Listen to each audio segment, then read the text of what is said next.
There is a stone lying in a quarry in Lebanon. It has been lying there for a very long time, and it is so large that standing beside it, the human mind struggles to accept what the eyes are seeing. It is a single block of limestone, not a wall, not a structure.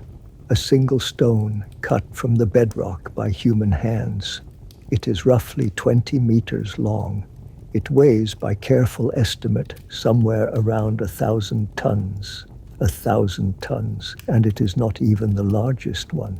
Nearby, buried and studied more recently, lies another cut block, larger still, estimated at something like 1,600 tons or more, possibly the single largest stone block ever carved by human beings anywhere on Earth. Let those numbers settle, because they are almost impossible to feel. 1,000 tons is the weight of hundreds of cars. It is heavier than a fully loaded jumbo jet many times over. It is a weight so vast that here is the claim that has made this place legendary. There is no crane on Earth today, no single machine in existence that could lift the greatest of these stones off the ground in one piece. The heaviest cranes ever built, straining at their absolute limit, could not raise it.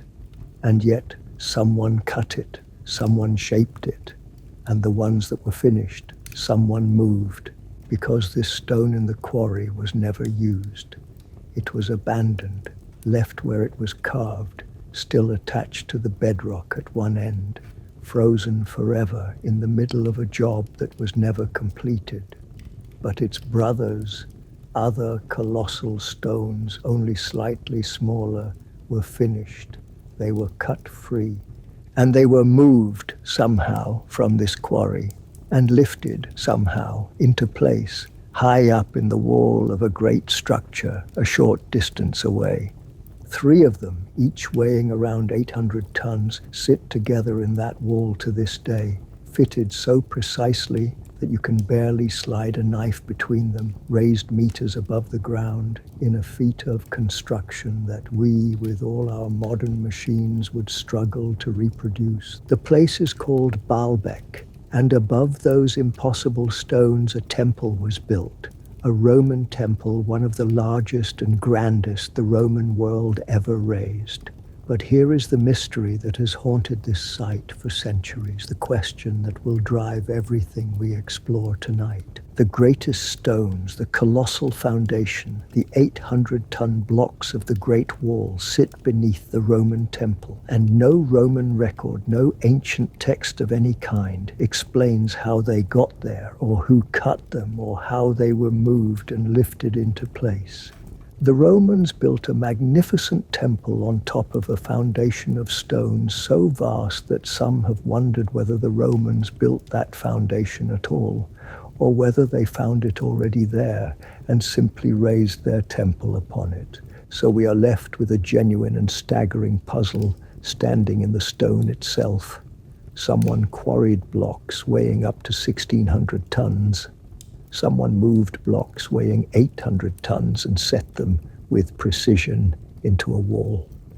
And they did it without a single one of the machines we would consider essential today. No hydraulic cranes, no diesel engines, no steel cables, nothing but human hands, human minds, and whatever methods they had. Who were they? When did they do it? And how, by what forgotten combination of ingenuity and labor and sheer will, did human beings move the heaviest stones ever cut in an age long before the machines that still cannot lift them? Tonight we go to Baalbek. We stand before the Trilithon and the stones in the quarry. We confront the mystery of why the Romans built on top of them and what the evidence really says about who put them there. We ask how it could possibly have been done. And we follow the legends, the giants and the builders before the flood, all the way down to the truth beneath the stones. The stones are real, the weights are real, the mystery is real. Let us go and stand before them. Welcome. Of all the monuments that humanity has raised, of all the ancient wonders that draw travelers and fill the imagination, most people, asked to name the great mysteries of construction, will reach for the same few.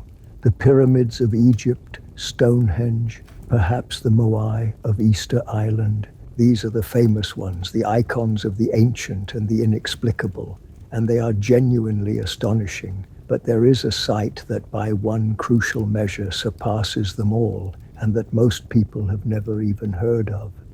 A site where the stones are not merely large, but the largest ever moved by human hands. A site that outweighs, quite literally, almost every other monument on Earth. That site is Baalbek. Baalbek sits in Lebanon, in the Bekaa Valley, and it is home to the most colossal worked stones on the planet. Not the tallest monument, not the most famous, but the heaviest. The site of the greatest individual blocks ever cut, and in some cases moved by human beings. The pyramids of Egypt are built from millions of blocks, but those blocks individually weigh a few tons each, some of the largest reaching into the tens of tons. Impressive, certainly, but at Baalbek, single stones weigh 800 tons, 1,000 tons, and in the quarry, 1,600 tons. These are not blocks a few times the size of a person. These are blocks the size of buildings, the weight of ships, and the fact that human beings cut them and in many cases moved them and lifted them into precise position is one of the most staggering facts in the entire history of construction. This is why Baalbek deserves to stand at the very center of any discussion of megalithic mystery, and why it is the perfect subject for us. Because it takes the question that haunts all the great ancient monuments, how did they do this, and pushes it to its absolute extreme. If moving a stone of a few tons is impressive, and moving a stone of 50 tons is astonishing, what do we say about moving a stone of 800 tons? What do we say about cutting a stone of 1,600 tons? Baalbek is the megalithic mystery in its purest and most extreme form, the place where the scale of the achievement breaks past every comfortable explanation and forces us to confront directly the limits of what we believe ancient people could do. And so Baalbek has become, over the centuries, a magnet for wonder, for speculation, and for some of the boldest theories in the whole world of alternative history. The stones are so large, the achievement so extreme, that they seem to many to demand an extraordinary explanation. Surely, the reasoning goes, ordinary ancient people could not have moved stones this size. Surely this required something more, something beyond, some lost technology, some forgotten civilization, some race of giants, some knowledge we no longer possess. Baalbek has been claimed as evidence for all of these, held up as proof that the conventional story of the human past is incomplete, that someone in the deep past possessed capabilities we cannot account for. It is one of the crown jewels of the entire lost technology and forbidden history tradition. And this is exactly why we must approach it with the care and the honesty that has guided us throughout our journeys. Because Baalbek, more than almost any site, is a place where the real and the speculative are tangled together, where genuine, staggering, provable facts sit alongside bold and unproven claims, and where the whole art of understanding lies in keeping them clear. So let me lay out, at the very start, the 3 layers we are going to move through, because separating them is the key to everything. The first layer is the stones themselves, and here I want to be absolutely clear, because it is the foundation of everything. The stones are real, their sizes are real, their weights are real. This is not exaggeration, not myth, not misunderstanding. There really are 3 blocks of around 800 tons each sitting in the wall of the temple complex, the group known as the Trilithon. There really is a stone of around 1,000 tons lying in the nearby quarry, the famous stone of the pregnant woman. There really are even larger blocks, one estimated at around 1,600 tons or more, found in the quarry in more recent investigations. These are measured, documented physical facts. You can go to Baalbek and stand before these stones and measure them yourself. The scale is genuine, and it is genuinely astonishing, and it needs no inflation whatsoever. The solid, provable reality of Baalbek is already one of the most impressive things human beings have ever done. That is our anchor, and we will never lose sight of it. The second layer is legend. Around these extraordinary stones, over the centuries and indeed the millennia, a rich body of legend has grown. Legends that the stones were raised by giants, by a race of builders larger than ordinary men. Legends connecting Baalbek to figures of deep antiquity and myth, to Cain, the first murderer, to Nimrod, the mighty hunter and builder of the biblical tradition. Legends that the site was built before the Great Flood, that it is the oldest structure on Earth, older than history itself. These legends are fascinating, and we will explore them fully in all their vivid strangeness.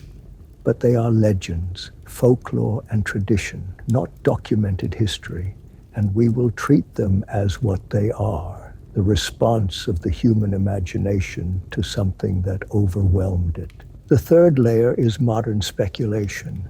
This is the world of the alternative theories, the claims that Baalbek was built by a lost civilization possessing advanced technology, that the megalithic platform is vastly older than the Romans, that the stones were moved by means we cannot reconstruct or reproduce, that the site is evidence of capabilities the conventional history of humanity cannot account for. These modern theories draw on the real stones and the ancient legends, but they extend beyond both, into claims about lost technology and forgotten super civilizations. And we will present them in their strongest form and then examine them honestly against what the evidence actually shows. So that is our method, the same honest method that has served us throughout. We will feel the full weight and wonder of the real stones, which need no exaggeration. We will explore the legends and the modern theories in their most compelling forms, letting you feel their pull. And then, at every step, we will ask what the evidence actually supports, keeping clear the difference between the provable stones, the imaginative legends, and the speculative theories. We will neither dismiss the wonder nor swallow the speculation. We will take Baalbek seriously enough to understand it truly. And at the heart of it all is a question that runs deeper than any single theory, a question that connects Baalbek to every great megalith on Earth. When human beings encounter a monument that overwhelms them, a structure so vast it seems beyond human capability, what do they conclude? Again and again, across cultures and centuries, they conclude that it could not have been done by ordinary people. They attribute it to giants, to gods, to a lost and superior race. And the deepest question of this whole documentary is whether that instinct is right, whether Baalbek really does require something beyond ordinary humanity, or whether the truth is something both more mundane and, in its own way, more magnificent, that ordinary human beings with ingenuity and organization and staggering effort really did move the heaviest stones on Earth. Here is the road ahead. We will begin at the site itself in the Sacred Valley, understanding what Baalbek is and how ancient and holy a place it has been. We will stand before the Trilithon, the three colossal stones of the wall. We will go to the quarry and confront the even greater stones lying where they were cut. We will face the central mystery, why the Romans built their temple on top of these megaliths, and the theory that the platform is far older than Rome. We will examine what the evidence actually says about who built it and when. We will ask how, by what real methods, such stones could possibly have been cut and moved. And then we will follow the legends, the giant builders, and the traditions of the world before the flood, before drawing it all together into the true meaning of the stones. The stones that should not exist do exist. They are real and they are waiting. Let us go to the sacred valley and begin to understand the greatest megalithic mystery in the world. Before we can understand the stones, we have to understand the place, because Baalbek is not a random spot where some inexplicable stones happen to lie. It is a site of profound and ancient sacredness, a place that human beings have regarded as holy for thousands of years, layer upon layer of worship and construction accumulating across the ages. To grasp the mystery of the stones, we must first grasp the depth of the place, the long history of reverence that made it a site worthy of the greatest building efforts of the ancient world. Let us go then to the valley and understand where we are standing. Baalbek lies in the Bekaa Valley, a broad and fertile valley in what is now Lebanon, running between mountain ranges, a rich agricultural region that has supported human life and settlement for a very long time. It is a place of natural abundance and strategic position, a corridor between regions, watered and fertile, the kind of place where human communities naturally gather and endure. And in this valley, at Baalbek, there arose one of the great sacred sites of the ancient world, a place of worship whose roots reach back into deep antiquity, long before the structures we see today. The very name points to its ancient sacred character. Baalbek appears to contain the name of Baal, the great god of the ancient Near Eastern peoples, the storm god and lord worshipped across the region in the deep past. The name suggests that this was, from early times, a place associated with the worship of the great god, a sacred site of the ancient Semitic religious world, a place where the divine was honored long before the classical civilizations arrived. The sacredness of Baalbek, in other words, is not a Roman invention. It is ancient, reaching back into the older religious traditions of the region, a holiness that Baalbek carried long before the temples we now see were raised. And this deep sacred history is crucial to our whole story, so hold on to it. Baalbek was a holy place for a very long time, across many cultures and many ages.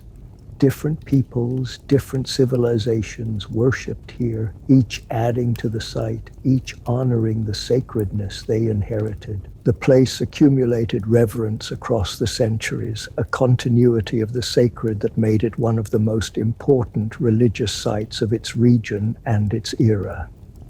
When we look at Baalbek, we are looking at a site with immense time depth, a place where the holy was layered upon the holy generation after generation. In the classical age, when the Greek and then the Roman world came to dominate the region, Baalbek took on a new identity, layered over the old. The Greeks and Romans identified the great god worshipped there with their own sun god, and the city became known as Heliopolis, a Greek name meaning the city of the sun. Under this name, Baalbek, or Heliopolis, became a major religious center of the classical world, a place of pilgrimage and worship, famous across the region for its temples and its oracle and its sacred importance. The city of the sun was a place of real significance in the Roman world, a renowned sanctuary drawing worshippers and honored by emperors, and it was in this era under Roman rule that Baalbek reached the height of its architectural grandeur, becoming the site of one of the most ambitious temple-building projects the Roman world ever undertook. The Romans raised at Baalbek an enormous complex of temples, a sacred precinct of monumental scale centered on a great temple dedicated to Jupiter, the king of their gods, identified with the ancient god of the site. And this temple of Jupiter at Baalbek was colossal, one of the largest temples in the entire Roman Empire, a structure of staggering size and ambition, raised on a grand platform, surrounded by great columns, some of the largest ever erected in the classical world. Alongside it stood other temples, including a magnificent and beautifully preserved temple, often associated with Bacchus, itself larger than many of the most famous temples of the ancient world, and other sacred structures, courts, and altars, forming a vast and imposing religious complex. The scale of the Roman construction at Baalbek is itself remarkable and worth pausing on, because it tells us how important the site was. The Romans did not build modestly here. They built enormously, raising one of the grandest temple complexes of their entire empire, investing vast resources and effort in monumentalizing this sacred place. The great columns of the Temple of Jupiter were among the largest the Romans ever raised, towering to extraordinary heights. The complex as a whole was a masterwork of Roman religious architecture, a statement of imperial and divine grandeur on the largest scale. Clearly, Baalbek mattered enormously, a site the Romans considered worthy of their greatest efforts, a sacred place they adorned with some of the most ambitious construction in the Roman world. So when we come to Baalbek, we come to a place that was already ancient and sacred when the Romans arrived, and that the Romans then elevated to architectural magnificence. A holy site with roots in the deep religious past of the Near East, layered with the worship of the great god across the ages, transformed under Rome into the city of the sun, and crowned with one of the largest temple complexes of the classical world. This is the setting, a place of profound sacredness and monumental construction, where the greatest stones on earth are found. And it is precisely within this Roman temple complex, as its foundation, its platform, its supporting structure, that the colossal megaliths sit. The great stones, the Trilithon, the enormous blocks are part of the platform, the podium, on which the Temple of Jupiter was raised. They form the massive foundation of the sacred structure, the base upon which the towering columns and the great temple stood. And here, immediately, the central mystery begins to stir, because these stones, the largest in the whole complex, the most colossal blocks of all, sit at the bottom, in the foundation, in the platform, beneath the Roman temple, and they are so much larger, so much more colossal than anything else, so far beyond even the impressive scale of the Roman construction above them, that they raise immediately the question that haunts this site. Are these foundation stones part of the Roman construction raised by the same builders who raised the temple above?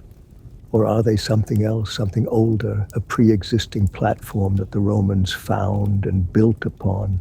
Why are the very largest stones down in the foundation, and what is their relationship to the temple that rises above them?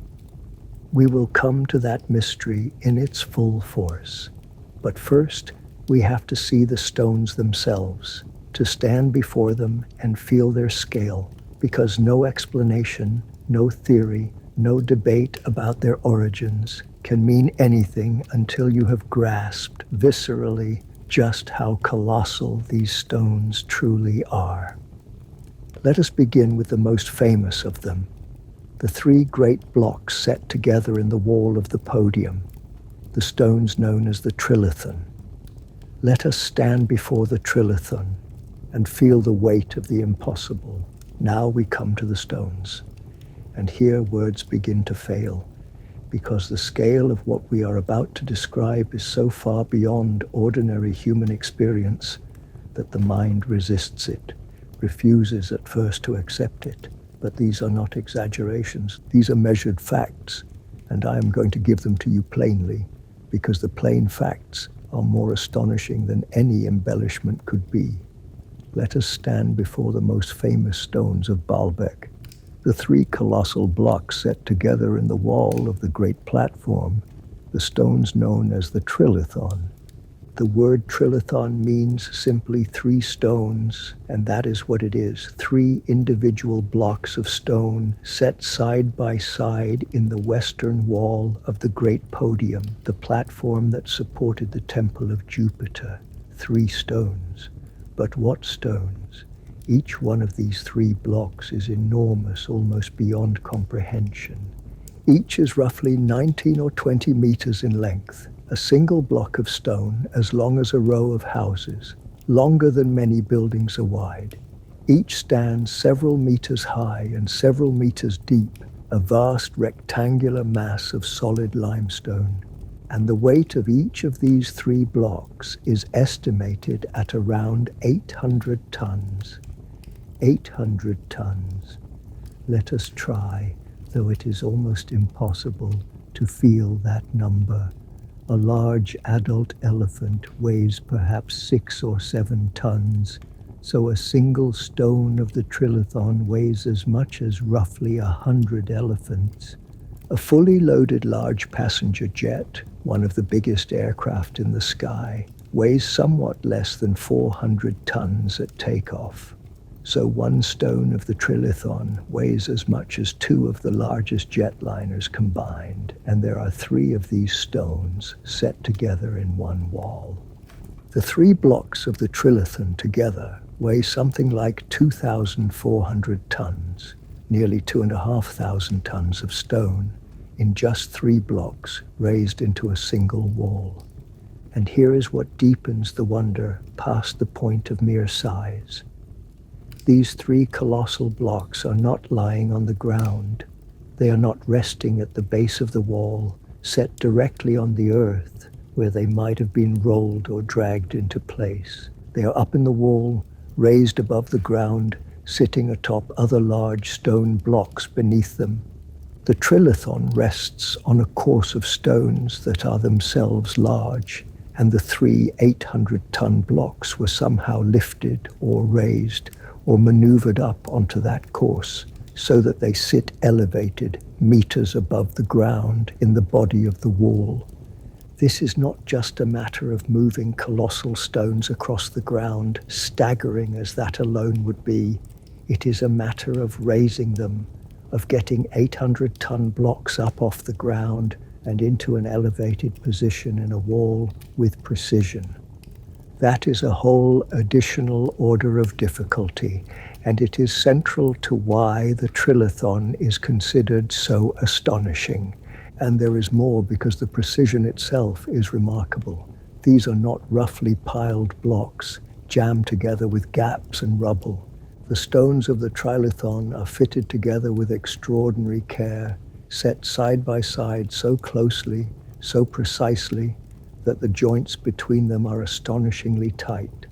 The massive blocks matched and aligned with a craftsmanship that seems almost impossible at such a scale. To move an 800-ton block at all is one thing. To move it, raise it, and then set it into position with such precision that it fits tightly against its neighbors, aligned and level, high in a wall, is a feat of engineering control that staggers the imagination. It is one thing to drag a colossus. It is another to place it exactly where you want it, to the finest tolerance, 800 tons of stone set as carefully as a jeweler sets a stone in a ring. Stand before the Trilithon in your imagination and try to take it in. 3 blocks of solid stone, each as long as a building, each weighing as much as 2 jumbo jets, raised meters above the ground, fitted together with breathtaking precision, forming part of the wall of the great platform. Look up at them, feel their mass looming above you, and ask the question that every visitor asks, the question that has echoed at this site for centuries. How? How did anyone in any age with any means move these stones, raise them, and set them so precisely into this wall? The sheer physical fact of them sitting there in the wall is a challenge to everything we assume about the limits of ancient construction. They exist. They are real. and they seem, standing before them, to defy every ordinary explanation. This is the experience that has made Baalbek legendary, the sheer overwhelming scale of the Trilithon, the way it breaks the mind's ability to accept what it is seeing.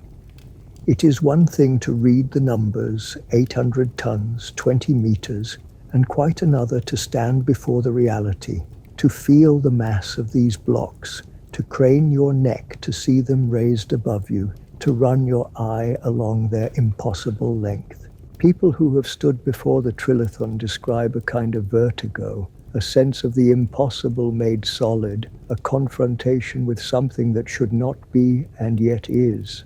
The Trilithon is not a theory or a legend. It is stone, real and colossal and present, and it poses its question in the most concrete way imaginable, simply by existing. And here is the crucial thing to hold as we proceed, the thing that anchors our whole investigation. The Trilithon is real. Its scale is not exaggerated. There genuinely are 3 blocks of around 800 tons each, raised into the wall of the podium, fitted with precision. This is not a claim we need to defend or a mystery we need to inflate. It is a measured, documented physical fact, one of the most impressive achievements of construction anywhere on Earth. Whatever we conclude about who built it and how, we begin from this solid, staggering reality. The Trilithon exists, and it is magnificent. But as astonishing as the Trilithon is, it is not the largest stone at Baalbek. It is not even close, because the 3 blocks of the Trilithon, at around 800 tons each, were cut from a quarry a short distance away, and in that quarry, other stones were cut, stones that were never moved, stones that still lie where they were carved. And those stones are even larger, far larger. If the Trilithon breaks the mind with 800 tons, the quarry holds stones that weigh 1,000 tons and more, up to perhaps 1,600 tons or beyond, the largest worked stones ever cut by human hands anywhere on the planet. Let us leave the wall and walk the short distance to the quarry and stand before the greatest stones of all, lying where they were abandoned, frozen forever in the act of their making. A short distance from the great temple complex, from the wall where the Trilithon sits raised and precise, lies the quarry. This is where the stones were cut, where the colossal blocks were carved from the living bedrock before being moved to the temple. And the quarry holds the most astonishing sight of all, the stones that were never finished, never moved, the greatest blocks ever cut by human hands, lying exactly where they were carved, abandoned in the middle of their making, frozen in time. If the Trilithon overwhelms the mind, the stones in the quarry shatter it entirely. Let us walk to the quarry and stand before the largest worked stones on Earth. The most famous of these is a stone that has borne for a very long time an evocative and mysterious name. It is called the Stone of the Pregnant Woman, a name drawn from local legend and tradition, its exact origin uncertain, but its effect unforgettable.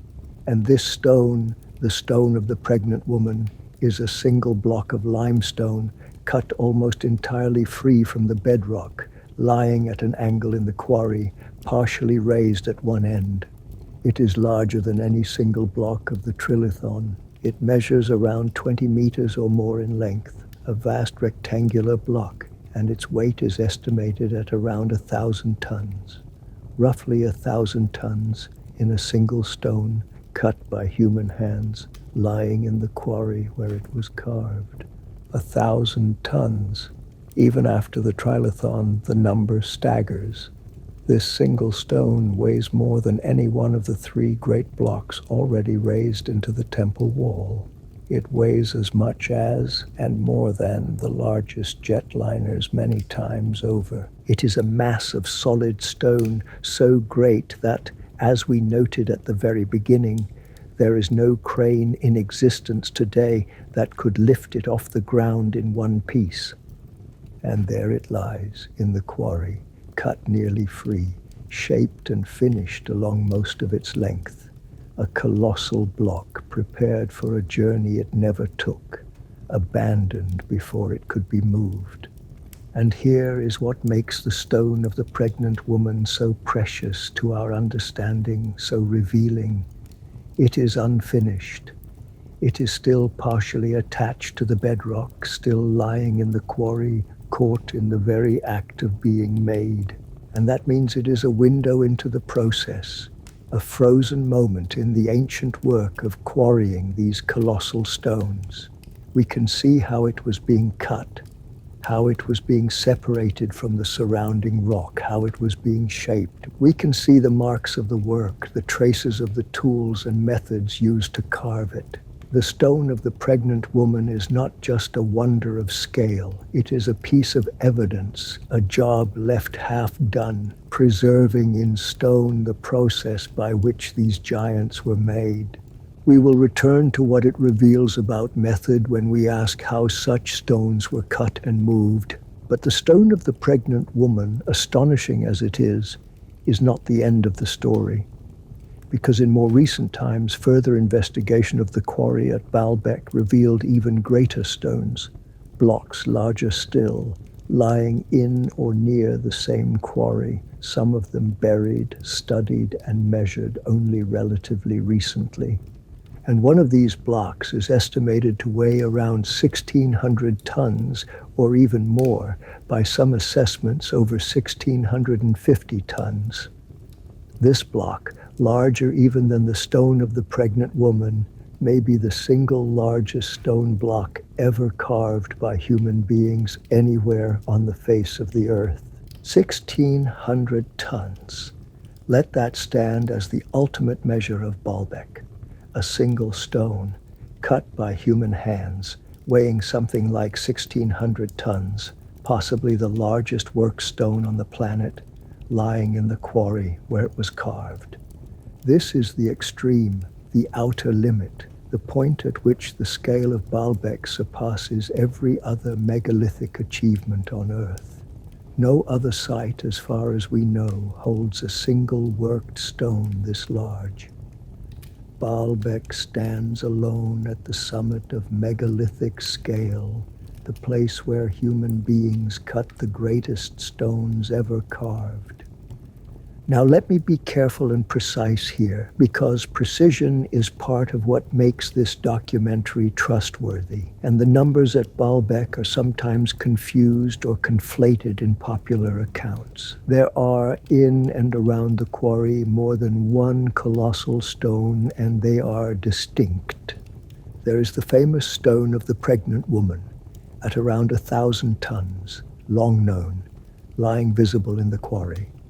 And there are the even larger blocks, including the one estimated at around 1,600 tons, found and studied more recently, distinct stones larger still. These are not the same stone, and I want to keep them clear. The classic 1,000-ton stone is the pregnant woman. The 1,600-ton block is a separate, later studied discovery. Both are real, both are colossal, and together they make the quarry at Baalbek the site of the largest worked stones on Earth. Keeping the numbers straight matters because the real facts are astonishing enough without confusion or exaggeration. And consider what the quarry as a whole reveals, taken together with the temple. In the temple wall, the Trilithon, 3 blocks of around 800 tons, cut, moved, and raised into place. In the quarry, the stone of the pregnant woman, around 1,000 tons, cut but never moved. And the even greater block, around 1,600 tons, also cut but never moved. So we have a progression, a sequence that tells a story.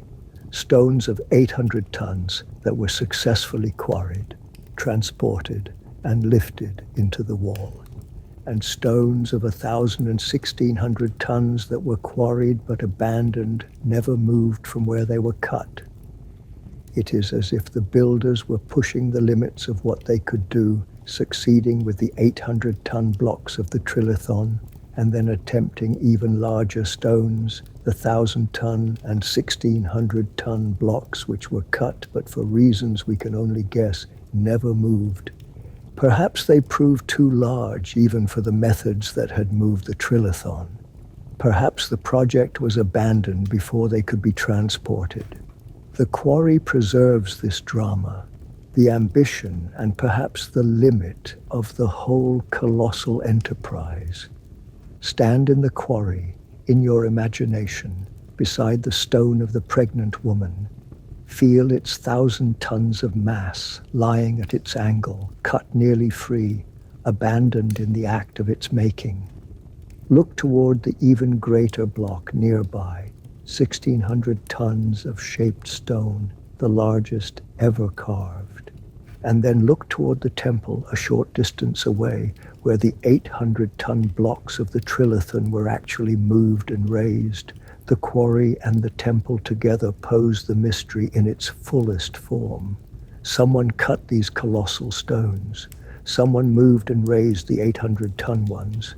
And someone cut but could not or did not move the 1,000-ton and 1,600-ton ones. Who were they? When did they work? And how did they do what they did, moving and raising stones that our own machines can barely match? We have now seen the stones, the Trilithon in the wall, and the greater blocks in the quarry. We have felt their scale, the real and staggering fact of them. Now it is time to confront the central mystery that these stones pose, the mystery that has driven so much speculation and wonder. Because the greatest stones, the colossal foundation blocks, sit beneath the Roman temple at the bottom in the platform. And this has led to one of the most provocative questions in the whole subject, a question that challenges the conventional story of Baalbek at its root. Why are the largest stones in the foundation? Did the Romans really move these colossal blocks? Or did they build their temple on top of a platform that was already there, a foundation raised by someone else in some other older age? Let us turn to the central mystery.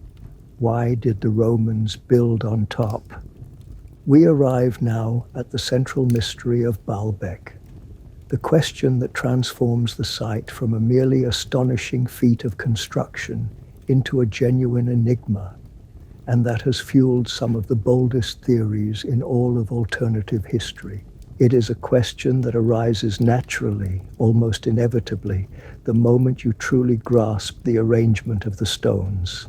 The greatest blocks, the colossal Trilithon, the most massive stones in the entire complex, do not sit at the top, crowning the temple as its glory. They sit at the bottom, in the foundation, in the platform, beneath the Roman temple, and this strange fact raises a question that will not go away. Why? Why are the largest stones down in the foundation? And did the Romans who built the temple above really raise these colossal blocks, or did they find them already there and simply build on top? Let us give this mystery its full force and feel the real power of the question. Begin with the strangeness of the arrangement itself, because it genuinely is strange and worth sitting with. When we build, we do not usually put our most extraordinary and difficult elements in the foundation, hidden at the bottom, holding up the structure. The foundation is the base, the support, and while it must be strong, it is not usually where the greatest and most spectacular effort is concentrated. The glory of a building is usually above, in the visible structure, the columns, the facade, the crowning elements. But at Baalbek, the opposite seems to be true. The most colossal stones, the 800-ton blocks of the Trilithon, the most staggering achievement of the whole site, are in the platform, the podium, the foundation beneath the temple. The single most impressive feat of construction at Baalbek is, in a sense, buried in the base, supporting the Roman temple above. And this leads directly to the provocative observation at the heart of the alternative theory. There seems, to many observers, to be a striking difference between the colossal foundation stones and the Roman construction above them. The Roman temple, for all its grandeur, was built in the characteristic Roman manner, with stones of more manageable size, with the columns and the architectural elements typical of Roman monumental building. But the foundation stones, the Trilithon, and the great blocks of the platform are of a wholly different order of scale, far larger than the stones the Romans typically used, far larger than anything the Romans are known to have moved elsewhere. And this apparent difference in scale, in style, in the very magnitude of the stones has suggested to many that the foundation and the temple might belong to different builders, different ages, different levels of capability, that the colossal platform might be older, pre-Roman, a foundation the Romans inherited, and that the Romans built their temple on top of a base that was already there. Let us lay out the alternative theory in its strongest and most compelling form, because it deserves to be felt in full. The theory holds that the great megalithic platform at Baalbek, the Trilithon, and the colossal foundation stones was not built by the Romans at all. It was built long before by some earlier civilization in some more ancient age, using capabilities we cannot fully account for. This original ancient platform, this colossal foundation, stood for ages, a mysterious megalithic base of unknown origin. And then, much later, the Romans arrived, found this extraordinary pre-existing platform, recognized its sacredness and its grandeur, and chose to build their own temple upon it. On this view, the Romans were not the builders of the greatest stones. They were the inheritors, raising their temple on a foundation far older than themselves, a foundation whose true builders had vanished into the deep past. And the theory marshals several points in its favor, which we should present fairly. There is the difference in scale, the way the foundation stones so vastly exceed the size of the Roman construction above, suggesting different builders with different capabilities.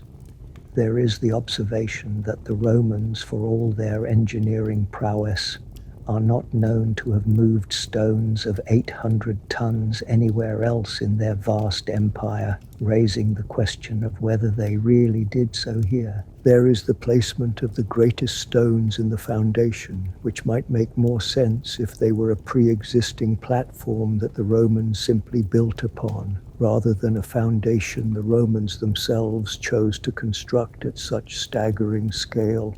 And there is the general principle dear to the alternative tradition that the deep antiquity of the site, its sacredness reaching back before Rome, might have included ancient megalithic construction, a great platform raised in a forgotten age and later crowned by the Roman temple. Put these together and the theory has a real and genuine appeal. It offers an explanation for the strange arrangement, the colossal stones in the foundation. It accounts for the apparent difference in scale between the platform and the temple. It connects to the deep pre-Roman sacredness of the site, and it satisfies the powerful intuition felt by so many who stand before the Trilithon that stones this colossal seem to belong to a different order of achievement than the ordinary Roman construction above them. The idea that Baalbek's foundation predates Rome, that the Romans built on top of a far older megalithic platform, is a compelling and provocative theory, and it has become one of the cornerstones of the whole alternative history view of the site. It suggests that beneath the Roman temple lies something much older, a mystery from the deep past, a foundation raised by builders we cannot name, in an age we cannot date. This is the theory in its strongest form, and I have given it to you fully and fairly, because it deserves to be understood at its most compelling before we examine it. It is a genuinely provocative idea, and the intuition behind it, that these colossal stones seem to belong to a different age than the temple above, is one that many thoughtful people have felt standing before the site. The question it raises is real and important. Are the greatest stones of Baalbek Roman, or are they something older, a pre-existing platform that Rome merely inherited? And now, as we have promised throughout our journey, we must turn from the theory to the evidence and ask what the actual archaeological record shows. Because a compelling theory, however satisfying, must be weighed against the evidence. And the evidence at Baalbek has something definite to say about who built the platform and when. The question of whether the Romans built these stones or found them is not merely a matter of intuition or speculation. It is a question that can be investigated through the quarry, through the tools and methods, through the relationship of the stones to the temple, through the whole material record of the site. Let us turn then from the compelling theory to the harder ground of evidence and ask what the record actually reveals about the builders of Baalbek. Let us examine what the evidence actually says. We have felt the full force of the alternative theory, the compelling idea that the colossal platform of Baalbek is far older than Rome, a mysterious megalithic foundation that the Romans merely inherited and built upon. It is a powerful intuition, and it deserves to be taken seriously. But taking it seriously means testing it against the evidence, following the actual archaeological record wherever it leads, honestly and carefully. So let us do exactly that. Let us ask what the evidence actually says about who built the great platform of Baalbek and when. And let us be honest about what is settled, what remains uncertain, and why the site astonishes us regardless. Let us begin with what the mainstream archaeological understanding actually holds, because it is important to state it clearly and fairly. The prevailing view among archaeologists and historians who have studied Baalbek is that the great platform, including the Trilithon and the colossal foundation stones, is Roman. That is, the megalithic podium was built as part of the Roman construction of the Temple of Jupiter by Roman builders in the Roman period, as the foundation for the great temple they raised.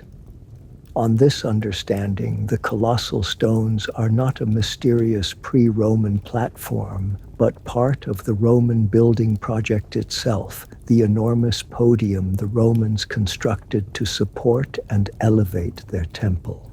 This is the conclusion that the weight of the archaeological evidence supports, and we should understand why. The most important evidence comes from the quarry, and this is where the alternative theory faces its greatest difficulty. Remember the stone of the pregnant woman and the other colossal blocks lying in the quarry, cut but never moved. That quarry is not a mysterious, undatable site. It has been studied archaeologically, and the study of the quarry provides evidence about when the colossal stones were being cut. The techniques visible in the quarry, the tools and methods used to cut the stones, the marks left in the rock, the associated finds, point to the quarrying being Roman period work. The evidence from the quarry indicates that these colossal stones were being cut in the Roman era as part of the Roman construction project using Roman quarrying techniques. And this is powerful because the quarry stones, including the unfinished giants, are directly connected to the same effort that produced the Trilithon. If the quarry work is Roman, then the stones it produced, including those raised into the platform, are Roman too.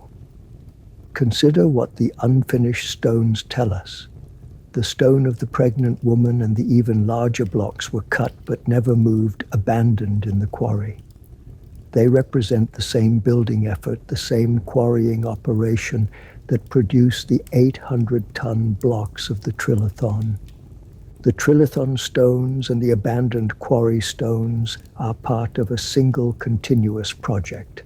The same operation cutting stones of 800 tons that were used and stones of 1,000 and 1,600 tons that were abandoned. And the evidence dates this operation to the Roman period. So the whole enterprise, the successful moving of the Trilithon and the abandoned attempt at the even larger stones, appears to be a Roman undertaking, part of the ambitious construction of the great temple complex. The quarry ties the colossal stones to the Roman builders. There is more. The colossal foundation stones are integrated with the structure of the temple. They are not a separate, freestanding ancient platform with a Roman temple perched incongruously on top, disconnected from it. They are part of the podium that was built to support the temple, structurally related to the Roman construction, integrated into the design of the complex. The relationship between the platform and the temple, when examined closely, is the relationship of foundation to building within a single project, not the relationship of an ancient inherited base to a much later structure built upon it. The megaliths and the temple belong together, parts of one Roman building enterprise. And this addresses the intuition at the heart of the alternative theory. The sense that the colossal stones seem to belong to a different age than the temple. That intuition, however powerful, is not supported by the evidence when the site is examined carefully. The difference in scale between the foundation stones and the upper construction does not require different builders or different ages. It reflects rather the specific engineering choice to build a colossal megalithic podium as the foundation, using a small number of enormous stones, and then to raise the temple upon it using construction more typical of Roman monumental building. The Romans, undertaking an especially ambitious and prestigious project at this deeply sacred site, chose to build a foundation of extraordinary, record-breaking stones, a statement of power and devotion on the grandest possible scale. The difference in scale is a difference in the role of the stones, foundation versus superstructure, not evidence of different builders. Now, let us address the objection that the Romans are not known to have moved such stones elsewhere. This is true, and it is worth acknowledging honestly. Baalbek does represent an extreme, the very largest stones the Romans, or perhaps anyone, ever attempted to move. But the fact that it is exceptional does not mean it was not Roman. It means it was an exceptional Roman achievement, the outer limit of what Roman engineering attempted at a uniquely important and prestigious site. Every record is set somewhere, and the fact that the Baalbek stones are larger than what the Romans moved elsewhere does not require a different, unknown civilization.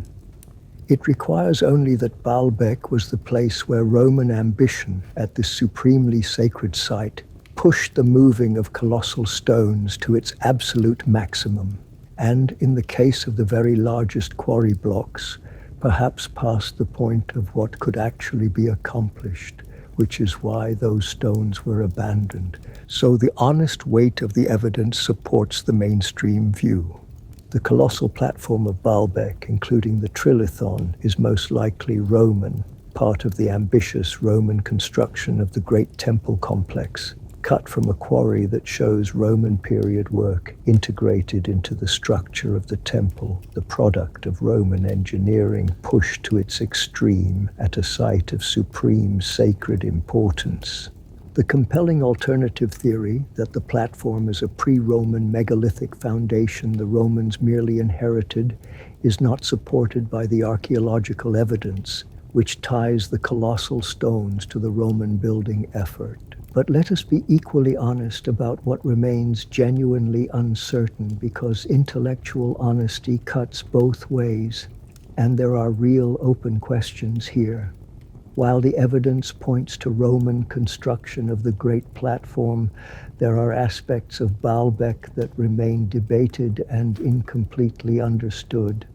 The precise details of the construction sequence, the exact methods used to move and raise the 800-ton blocks, the full history of the site across its many layers, these are not all settled with perfect certainty. The deep pre-Roman history of the sacred site is real, and there may well have been earlier structures and earlier sacred construction at Baalbek, beneath or before the Roman complex, even if the colossal platform itself is Roman. And the sheer question of method, of exactly how the Romans moved and raised stones of this size, is not fully documented and remains in its details genuinely mysterious. So the picture is not one of total certainty, but of a well-supported main conclusion, that the platform is Roman, surrounded by real and legitimate uncertainties about the details, the methods, and the deeper history of the site. And here is the crucial point, the thing that must not be lost. Even if the platform is Roman, the achievement remains utterly astonishing.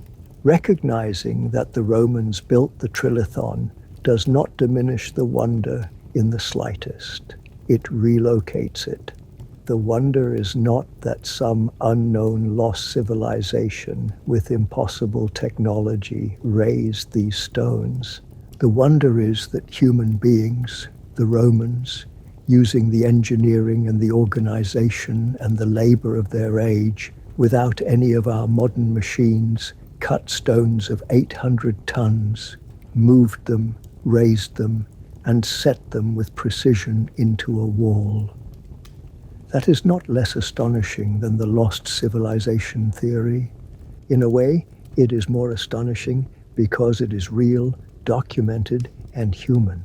The stones remain among the greatest feats of construction in the history of the world. Whoever raised them, and the evidence says the ones who raised them were human beings not so very different from us, achieving the seemingly impossible through will and ingenuity and staggering effort. Which brings us to the question we have deferred, the question of method, the great how.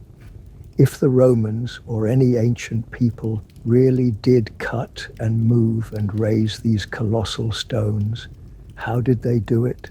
How do you move 1,000 tons of stone without machines? And what do we make of the famous claim, the claim in the very title of this mystery, that no machine on earth could lift these stones? Let us turn now to the engineering itself, to the real methods by which colossal stones were cut and moved, and to the honest examination of what could and could not be done. Let us ask, how do you move 1,000 tons?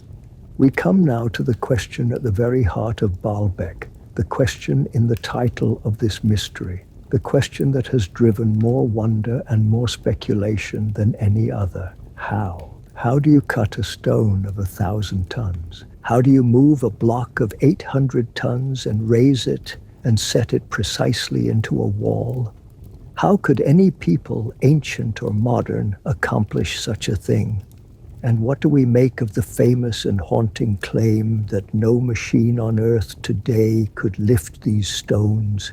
Let us confront the engineering directly, and let us be honest, as always, about what we know, what we can demonstrate, and what remains genuinely mysterious.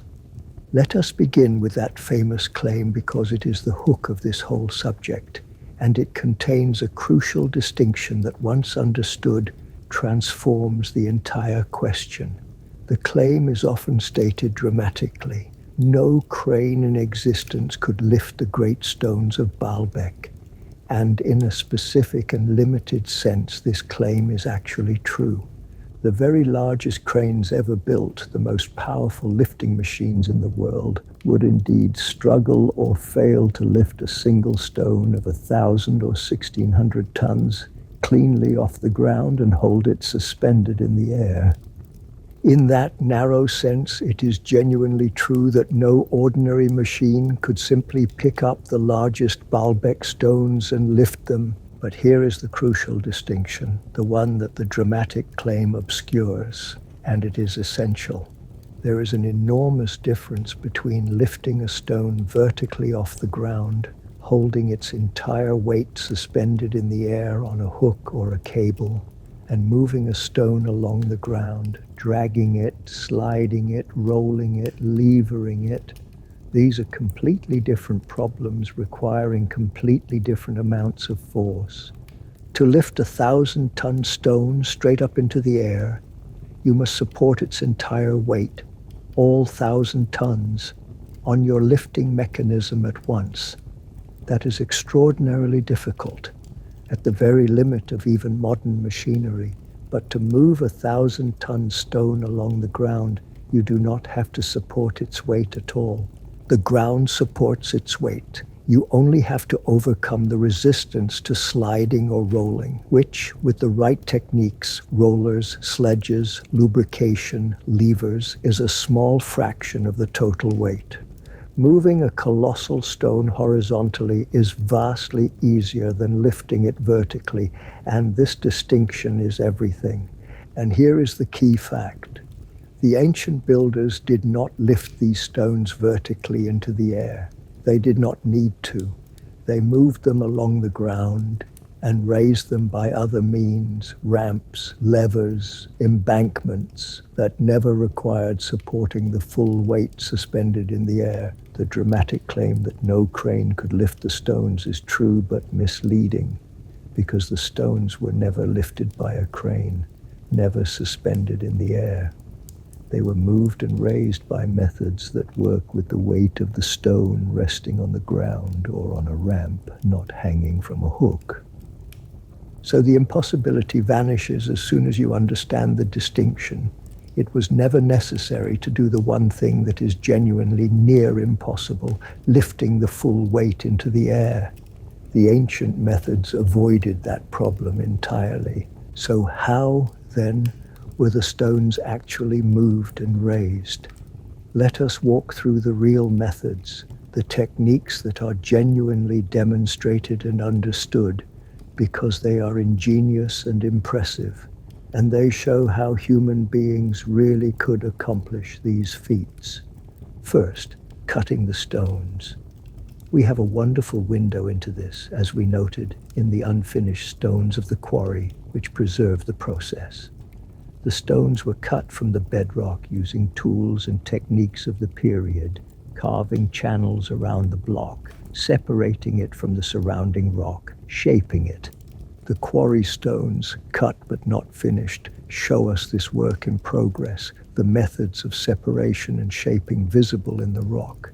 Cutting even a colossal stone, given time and labor and the right techniques, is achievable. A matter of patient, organized work, removing the surrounding rock to free the block. The quarry demonstrates that the cutting was being done by the methods of the age, however laborious. Second, moving the stones. Here, the ancient world had a repertoire of demonstrated techniques for moving colossal weights. And we know these techniques worked because we have evidence of them from various ancient cultures. Stones could be moved on sledges, great wooden sleds on which the block was placed, dragged along prepared surfaces. The friction could be reduced by lubricating the path, by wetting it, by laying down surfaces that eased the sliding. Rollers could be used, logs placed beneath the load, allowing it to roll forward. Levers could be used to shift and inch the great weights. And, crucially, the power came from large numbers of people and often animals, hauling together, applying enormous combined force through ropes, multiplied by the organization of the labor.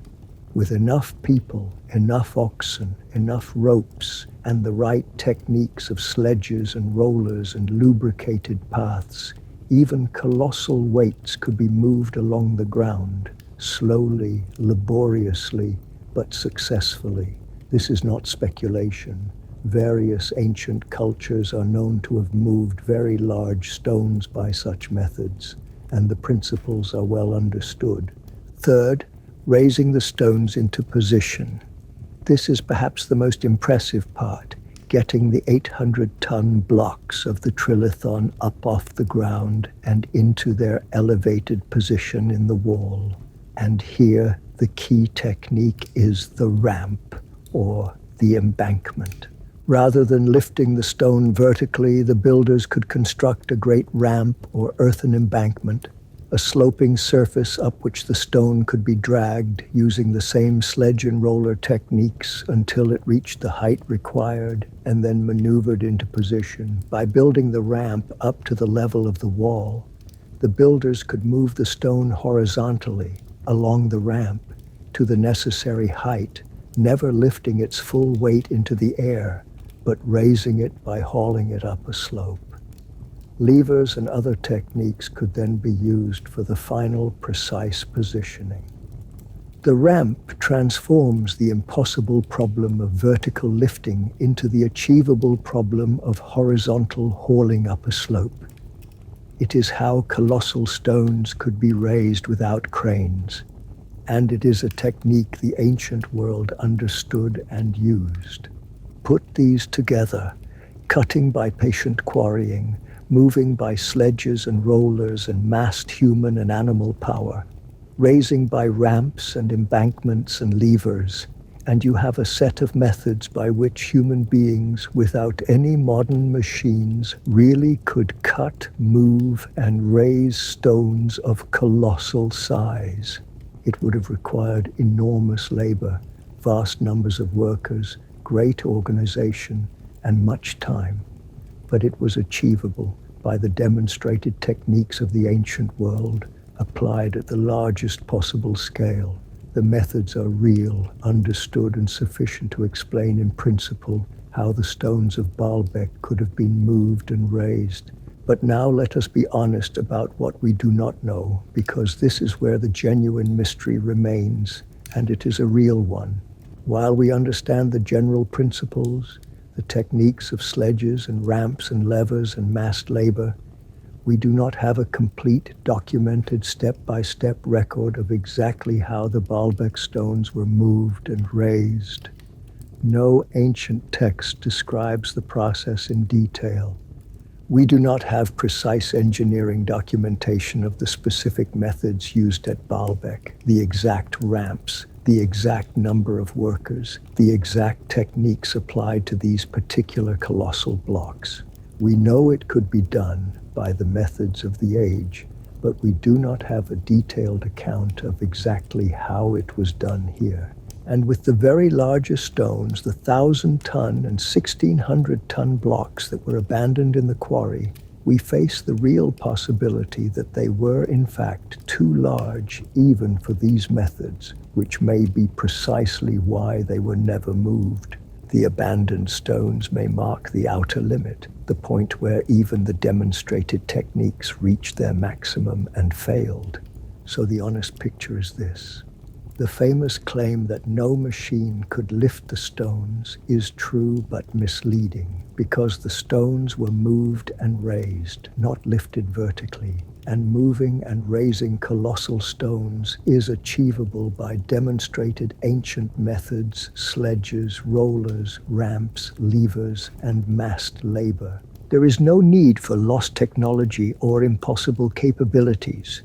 Human ingenuity and organization and effort applied at enormous scale are sufficient in principle, but the detailed step-by-step record of exactly how it was done at Baalbek is genuinely lacking, and that gap is where the real and legitimate mystery remains, along with the humbling possibility that the very largest stones defeated even the ancient builders and were left in the quarry. The wonder is not that it was impossible. The wonder is the sheer scale of the human achievement and the genuine gaps in our knowledge of its precise execution. And this brings us to the deepest and most human part of our whole story. Because for most of history, people who stood before these stones did not have our understanding of ancient engineering, did not know about ramps and sledges and massed labor at scale. They saw only the impossible stones, and they reached for the explanation that the human imagination has always reached for when confronted with something that seems beyond human power. They said it was done by giants. Let us turn now to the legends, to the giant builders of Baalbek, and to the deep human instinct that summons giants whenever the stones grow too large for the mind to accept.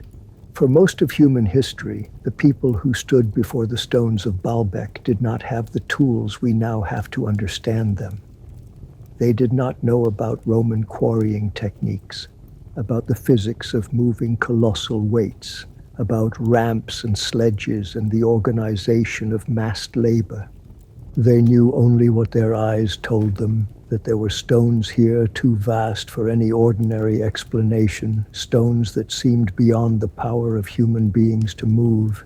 And faced with that impossibility, they reached for the answer that the human imagination has reached for again and again across the world and across the ages, whenever confronted with something too great for ordinary humanity. They said it was built by giants. Let us turn now to the legends of the giant builders of Baalbek and to the deep and revealing instinct behind them. The legends that Baalbek was raised by giants are old and persistent, woven into the local and regional traditions surrounding the site.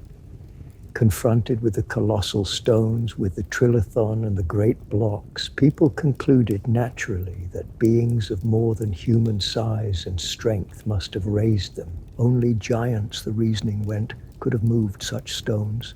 Only a race of builders larger and mightier than ordinary men could have cut and carried and raised these blocks, each weighing as much as 100 elephants. And so the tradition arose that Baalbek was the work of giants, a race of great builders from the deep past, who alone possessed the size and the strength to raise the impossible stones. These giant traditions connect Baalbek to the broader world of ancient legend and to figures we have encountered before in our journeys. In some traditions, the giants of Baalbek are linked to the great figures of biblical and Near Eastern legend, to the mighty ones of the ancient world, the builders and heroes of the deep past. There are traditions connecting the site to the descendants of Cain, the first murderer of the biblical story, imagined as raising great structures in the ancient world. There are traditions connecting it to Nimrod, the mighty hunter and king of the biblical tradition, remembered as a great builder, a raiser of towers and cities, and sometimes said to have commanded giants to build at Baalbek. And there are connections in the broader web of legend to the Nephilim and the Rephaim, the races of giants we have explored before, the mighty ones of the world before and after the flood, imagined as the builders of the colossal stones. Do you see how Baalbek weaves into the whole tapestry of giant legend that we have traced across other journeys? The same instinct that remembered Og as the last of the Rephaim, that populated the deep past with races of giants, that attributed impossible works to the mighty ones of old, is at work here, attributing the colossal stones of Baalbek to the giant builders. Baalbek becomes one more site where the legend of the giants attaches itself to an impressive ancient monument, where the mind, confronted with the seemingly impossible, summons the giants to explain it. The giant builders of Baalbek are part of the same great pattern, the same human tendency to imagine a race of great beings behind the works that overwhelm us. And this is worth pausing on because it reveals something universal, something that reaches far beyond Baalbek. The attribution of great megalithic works to giants is not unique to Baalbek. It is a pattern found across the world again and again wherever human beings encounter monuments that seem too great for ordinary people to have built. We saw it in our exploration of the giants, where impressive ancient ruins and great stone structures were attributed across many cultures to a vanished race of giant builders. We see it at megalithic sites around the world, where local traditions so often hold that the great stones were raised by giants, by a mighty race of the past, by beings beyond human scale. The massive walls of certain ancient sites were attributed by later peoples to giants. great stone structures whose builders were forgotten were imagined as the work of a giant race. The instinct is nearly universal. Confronted with megaliths, humanity reaches for giants. Why? Why is this instinct so universal, so consistent across cultures that never shared their stories? The answer reveals something deep about the human mind and its response to the overwhelming. When we encounter a monument that seems beyond human capability, we face a choice. Either ordinary human beings, people like us, somehow accomplished this seemingly impossible thing, or it was done by something more than ordinary humans, something greater, giants, gods, a superior race. And for much of history, faced with the colossal stones and lacking any understanding of how ordinary people could have moved them, the second answer seemed more plausible, more natural. It seemed easier to believe in giants than to believe that people like us could raise such stones. The giants were the imagination's way of accounting for the impossible, a way of preserving the sense that such works required something beyond the ordinary, something as extraordinary as the stones themselves. And there is a kind of logic, even a kind of poetry, in the giant explanation. The stones are giant, so the builders must have been giants. The scale of the work seems to demand builders of matching scale, beings as colossal as the stones they raised. It is an intuitive, almost aesthetic response, matching the size of the builders to the size of the work. Giant stones, giant builders. It satisfies the mind's sense of proportion, its feeling that such colossal works must have colossal makers. The giants of Baalbek are the imagination's answer to the question of scale, a way of making the impossible stones comprehensible by imagining makers as impossible as the stones. Now, let us be clear and honest, as always. The legends of the giant builders are legends. They are folklore, tradition, the imaginative response of human beings to the overwhelming stones. They are not history. There were no literal giants raising the stones of Baalbek.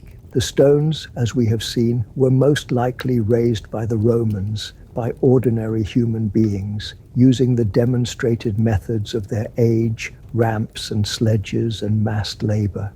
The giant builders belong to the realm of legend, not fact, a beautiful and revealing legend, but a legend nonetheless.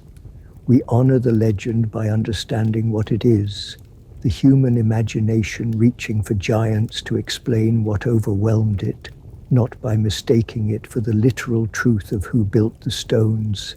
But the legend is precious all the same because of what it reveals. It reveals the depth of the wonder that Baalbek inspires, the way the stones overwhelm the mind so completely that they summon giants. It reveals the universal human pattern of attributing the impossible to beings greater than ourselves.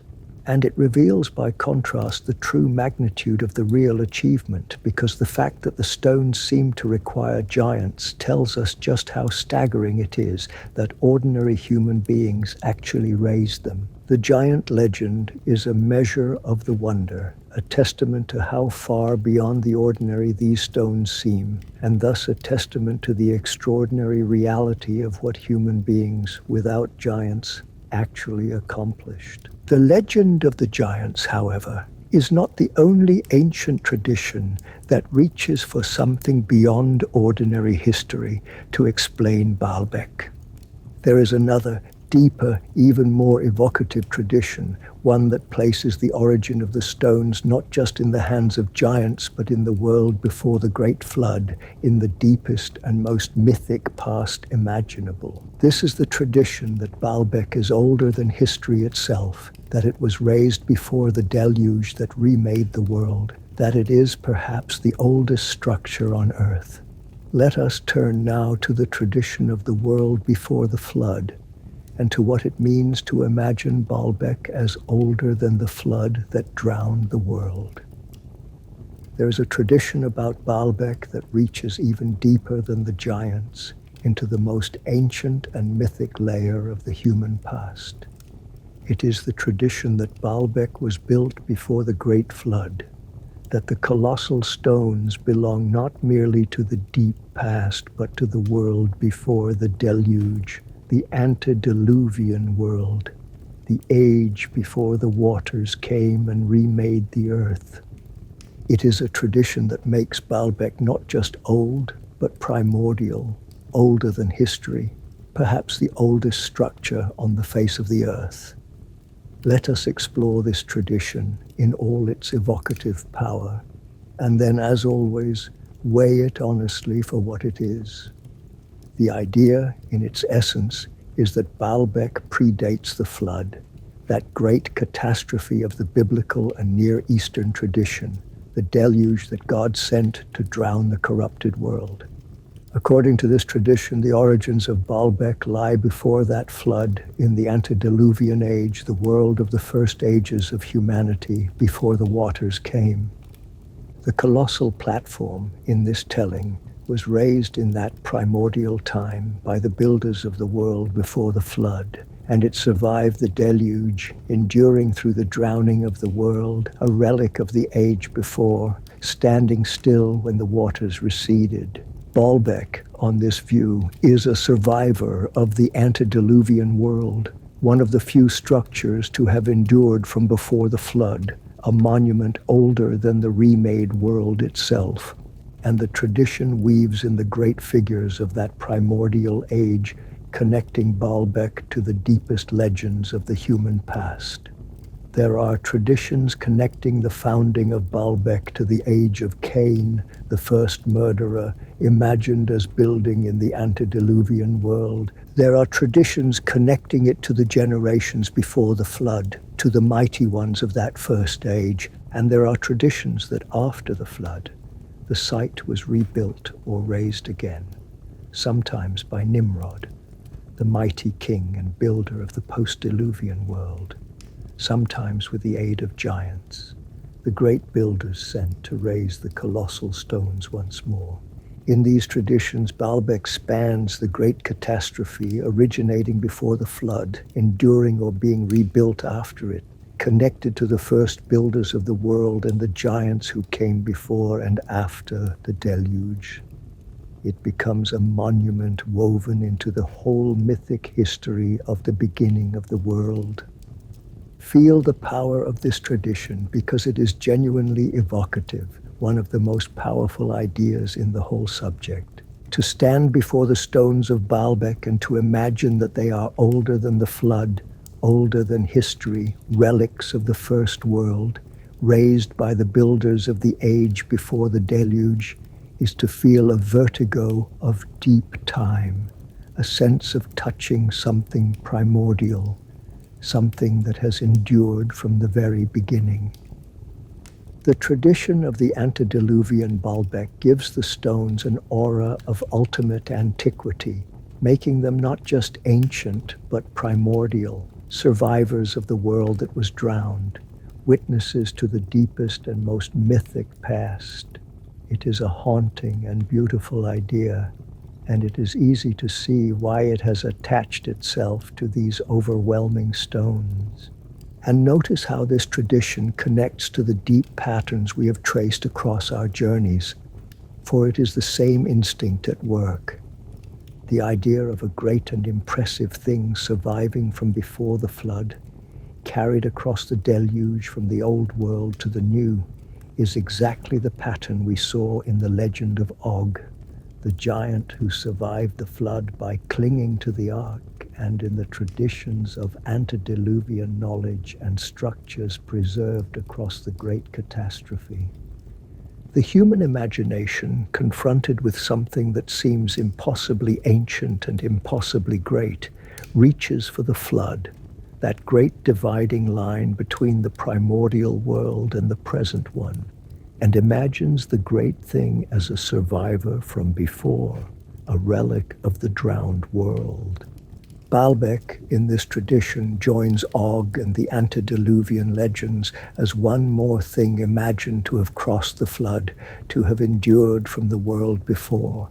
It is the same deep pattern, the same reaching for the primordial, the same use of the flood as the boundary of ultimate antiquity. Now let us weigh this tradition honestly, as we have weighed all the others. The idea that Baalbek was built before the flood is a legend, a tradition, not a historical fact. There is no evidence that the colossal platform predates the Roman period, let alone that it predates a flood in the deep antiquity of the world. As we have seen, the archaeological evidence points to the platform being Roman, part of the great temple construction, cut from a quarry showing Roman period work. The tradition of the antediluvian Baalbek is not supported by the evidence of when the stones were actually cut and raised. It belongs to the realm of legend and sacred tradition, not to the documented history of the site's construction. The stones are astonishing, but they are not older than history, not survivors of a primordial flood. They are most likely the work of the Roman age, however staggering. But as with all these traditions, we should ask not just whether it is literally true, but what it reveals, what deeper thing it expresses. And the tradition of the antediluvian Baalbek reveals once again the overwhelming antiquity and sacredness that the stones seem to radiate. Just as the stones seem to require giants, so they seem to require an origin in the deepest past, before the flood, older than history. The tradition is a measure of how ancient and how primordial the stones feel, how completely they overwhelm the ordinary sense of time and history.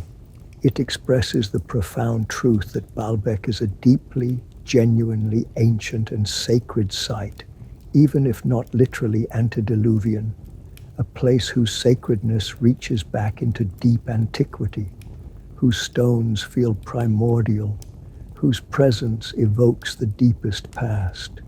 The legend exaggerates the literal antiquity, placing the stones before the flood, but it expresses a real truth about the depth of sacredness and the aura of ancientness that the site genuinely possesses. And there is something else the antediluvian tradition reveals, something about the human need to connect the overwhelming present monument to the origin of the world itself. To imagine Baalbek as built before the flood is to connect it to the very beginning, to the first world, to the primordial age of giants and first builders and the mighty ones of old. It is to give the stones the deepest possible pedigree, the most ancient possible origin, rooting them in the very foundations of the mythic past. This is the imagination reaching for ultimate significance, connecting the great stones not just to a distant historical age, but to the primordial time before history, to the origin of the world. It expresses the sense that something as overwhelming as Baalbek must have origins as deep as the world itself, must reach back to the very beginning. So the tradition of the world before the flood, like the legend of the giants, is a legend, not history. Baalbek was not built before the flood, and it is not the oldest structure on earth in any literal sense. But the tradition is precious for what it reveals, the overwhelming antiquity and sacredness the stones radiate, the human instinct to connect the great monument to the primordial past, the same deep pattern that reaches for the flood as the boundary of ultimate antiquity. It is the imagination's response, once again, to stones so overwhelming that they seem to demand an origin at the very beginning of the world. We have now traveled through all the layers of Baalbek, the real stones, the mystery of the Roman construction, the engineering of how it was done, the legends of the giants, and the tradition of the world before the flood. It is time now to draw it all together, to ask what Baalbek truly means, and what the recurring pattern we have seen, The reaching for giants and gods and lost civilizations and the primordial past tells us about the stones and about ourselves. Let us turn to the meaning of the stones. We have journeyed through all the layers of Baalbek. We have stood before the real stones, the Trilithon and the colossal blocks of the quarry, and felt their staggering, provable scale. We have confronted the mystery of the Roman construction and weighed the evidence. We have examined the real engineering of how such stones could be moved. And we have followed the legends, the giant builders, and the world before the flood. Now it is time to draw it all together, to ask what Baalbek truly means, and to confront the deep pattern that has run through this entire journey, the pattern that connects Baalbek to every great megalith on Earth, and that reveals something profound about the human mind and its response to the overwhelming. Let us begin by naming that pattern clearly, because we have seen it appear again and again, and it is the key to understanding not just Baalbek, but the whole phenomenon of megalithic mystery. When human beings encounter a monument that overwhelms them, a structure so vast, so colossal, so seemingly beyond ordinary human capability that the mind refuses to accept it, they reach over and over for the same kinds of explanations. They attribute it to giants, a race of builders greater than ordinary humans. They attribute it to gods, or to divine or supernatural power. They attribute it to a lost civilization, a vanished people with capabilities we no longer possess. Or they attribute it to the deepest past, to the primordial age before history, before the flood. In every case, the instinct is the same. The monument is too great for ordinary people, so it must have been made by something more, something beyond, something extraordinary. We have seen this pattern in every layer of the Baalbek legends. The stones seemed too great for ordinary people, so they were attributed to giants. They seemed too ancient, so they were placed before the flood. And in the modern age, the same instinct reappears in a new form, the theory of a lost civilization with advanced technology, a vanished people who possessed capabilities beyond the ordinary, who raised the platform that the Romans merely inherited. The giants, the antediluvian builders, the lost civilization, these are all versions of the same instinct, the same reaching for something beyond ordinary humanity, to explain the overwhelming stones. The forms change across the ages from giants to lost civilizations, but the underlying pattern is constant, the refusal to believe that ordinary human beings could have done it. And this pattern is not unique to Baalbek. We have encountered it throughout our journeys, wherever human beings confront the great works of the deep past. The megalithic sites of the world, again and again, attributed to giants or gods or lost races, the great ancient monuments, their forgotten builders imagined as beings beyond the ordinary. The whole tradition of forbidden history and lost technology built on the instinct that the impressive works of antiquity must have required capabilities beyond those of the ordinary ancient people who, according to conventional history, actually built them. Baalbek is one of the greatest examples of this pattern because its stones are the greatest of all, but the pattern itself is universal, a deep and recurring feature of how humanity responds to the monuments that overwhelm it.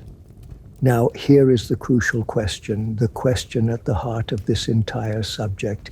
Is this instinct right? When we stand before Baalbek, before the colossal stones that seem to demand giants or gods or a lost civilization, should we conclude that ordinary human beings could not have done it, that something extraordinary was required? Or is the truth something else, something that the instinct misses?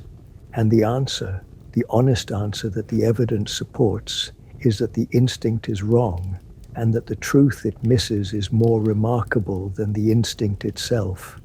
Because the truth is that ordinary human beings did do it. The Romans, people like us, without giants, without gods, without lost technology, without capabilities beyond the ordinary, using the engineering and the organization and the labor of their age, cut and moved and raised the colossal stones of Baalbek.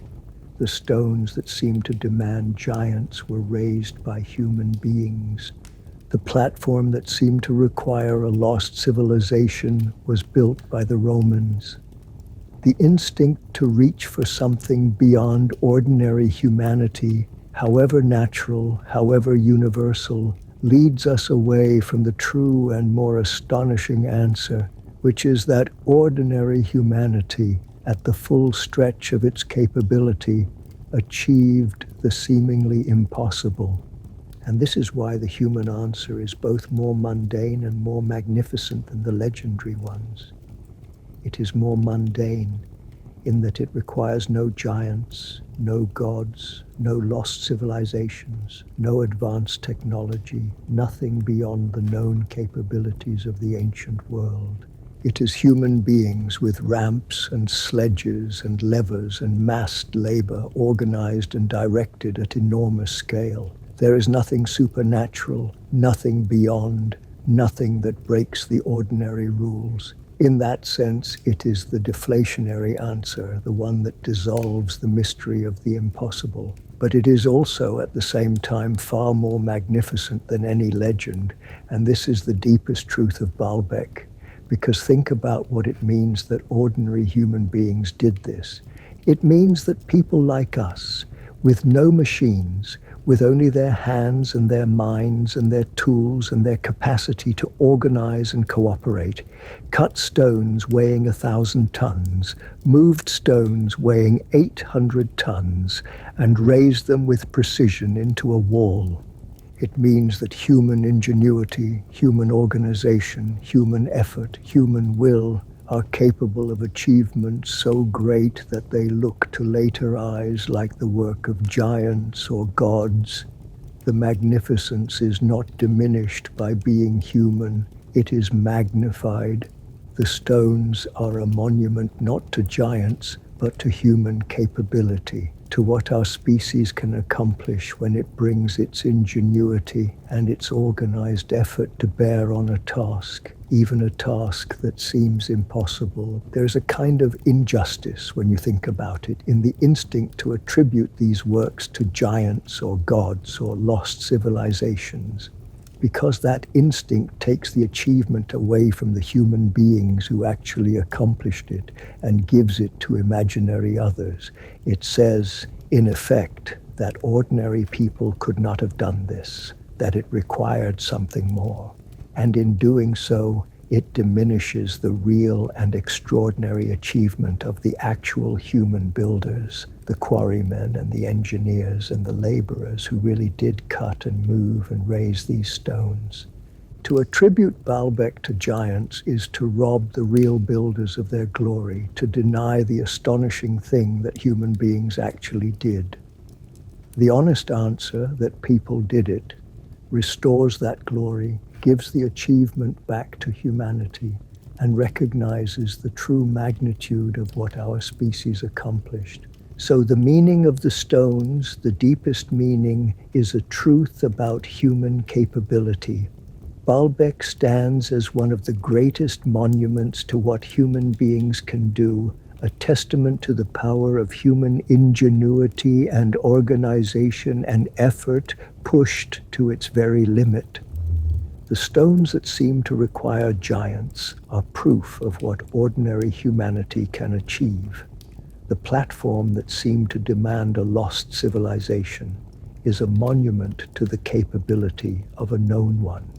And the whole pattern of attributing such works to beings beyond the ordinary is revealed as a failure to appreciate the true and astonishing extent of ordinary human capability. Baalbek does not prove that giants existed or that a lost civilization possessed impossible technology. It proves something more wonderful, that human beings, with will and ingenuity and effort, can move the very greatest stones on earth. And once we set aside the impossible, the giants and the gods and the lost technology, and embrace the real, the human achievement in all its magnitude. The wonder does not diminish, it deepens. For now, when we stand before the Trilithon, we are not looking at the work of imaginary giants. We are looking at the work of human hands, at what people like us accomplished, at the outer limit of human capability made solid in stone. And that is a more intimate wonder, a more inspiring one, because it belongs to us, to our species, to what we are capable of. The stones are a mirror, showing us not the giants we imagined, but ourselves and what we can do. We have found the meaning of the stones. It remains only to gather it all together, to stand one last time before the great stones of Baalbek, and to reflect on what they are, what they mean, and why they grip us so powerfully. Let us turn to our final reflection on the stones no machine can lift. We began with a stone lying in a quarry in Lebanon, so large that the mind refuses to accept it. 1,000 tons and more of carved limestone, abandoned in the act of its making. And from that stone, we have journeyed through the whole mystery of Baalbek, the greatest megalithic site on Earth, the place where human beings cut and moved the largest stones ever worked by human hands. Now, at the end of our journey, let us gather what we have found and stand one last time before the great stones and ask what they finally mean and why they hold us as they do. Let us remember first what is real, because the reality is the foundation of everything, and it needs no exaggeration. The stones of Baalbek are genuinely, staggeringly colossal. The 3 blocks of the Trilithon, each around 800 tons, raised into the wall of the great platform, fitted with breathtaking precision. The stone of the pregnant woman in the quarry, around 1,000 tons, lying where it was cut, and the even greater block, around 1,600 tons, possibly the largest work stone on Earth. These are measured, documented, physical facts, and they make Baalbek the site of the greatest megalithic achievement anywhere on the planet. Whatever else we conclude, we begin and end with this solid, astonishing reality. The stones are real, and they are magnificent. Let us remember, too, what the evidence says about who raised them, and let us hold it honestly.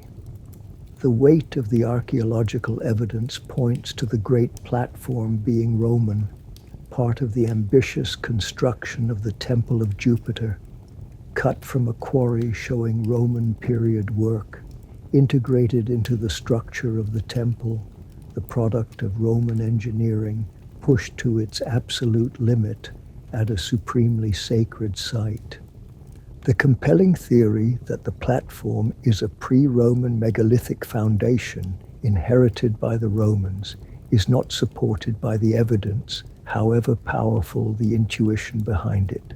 And the methods by which such stones could be moved, the ramps and sledges and levers and massed labor, are real and demonstrated, requiring no lost technology, no impossible capabilities, though the detailed step-by-step record of exactly how it was done at Baalbek remains genuinely incomplete, and the very largest stones may have defeated even the ancient builders, abandoned in the quarry as the limit of the possible.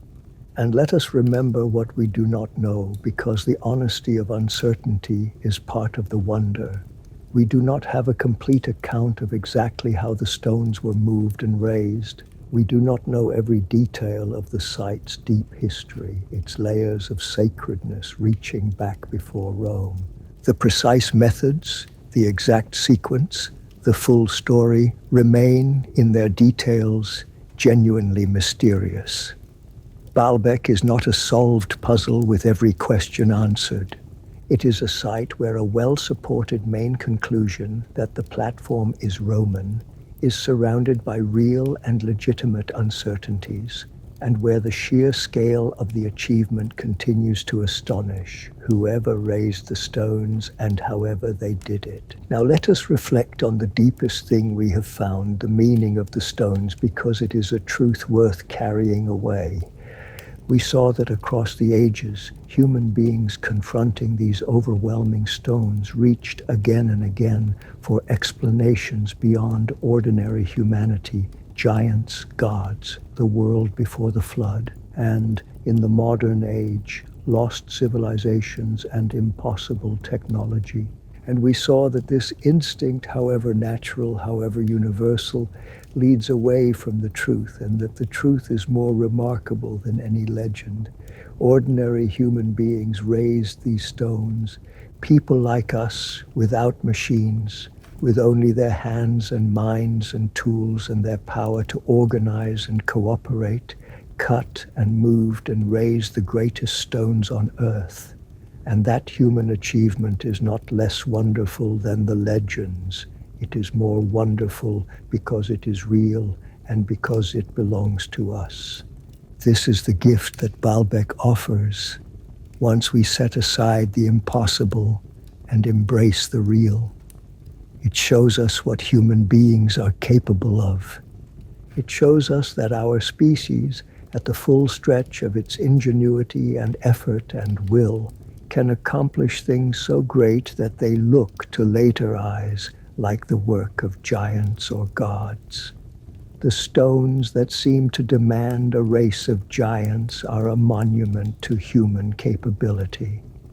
The platform that seemed to require a lost civilization is a testament to what a known civilization achieved. Baalbek is not proof of giants or lost technology. It is proof of us, of what humanity can do, of the astonishing power of human hands and human minds working together at the limit of the possible. And there is a particular poignancy, a particular beauty in the stones that were abandoned, the 1,000-ton and 1,600-ton blocks left in the quarry, cut but never moved, because they mark the limit. They are the point where even this extraordinary human achievement reached its maximum and stopped, where the ambition to move ever greater stones finally exceeded even the vast capabilities of the builders. They are a monument to human aspiration reaching its very edge, to the moment where the possible ended, frozen in the quarry forever, a colossal stone that was carved but could not be moved, the ultimate testament to how far human ambition reached and where it finally had to stop.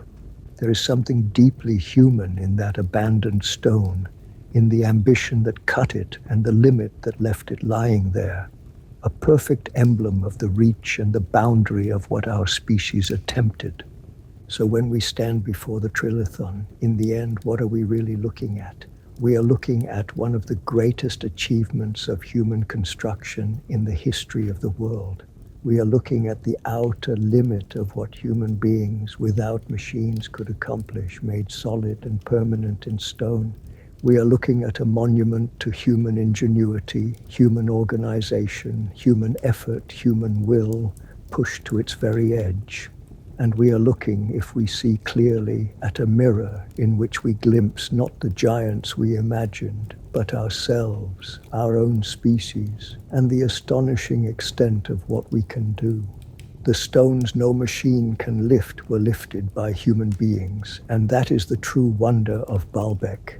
The stones will endure as they have endured for 2,000 years and more, colossal and precise and overwhelming in the sacred valley where they were raised. They will continue to astonish everyone who stands before them, to break the mind with their scale, to summon the old questions, how and who and why. And now perhaps we can stand before them with a truer understanding, not diminished, but deepened, seeing in them not the work of imaginary giants, but the real and greater wonder of what human beings actually achieved. The heaviest stones on earth, cut and moved and raised by human hands in an age long before the machines that still cannot lift them. What do you believe?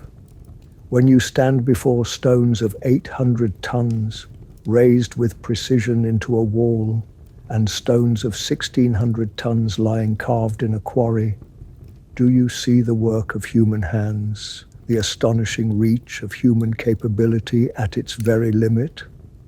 Or do you feel still the pull of the old questions, the sense that something more was needed, some knowledge or power we have lost?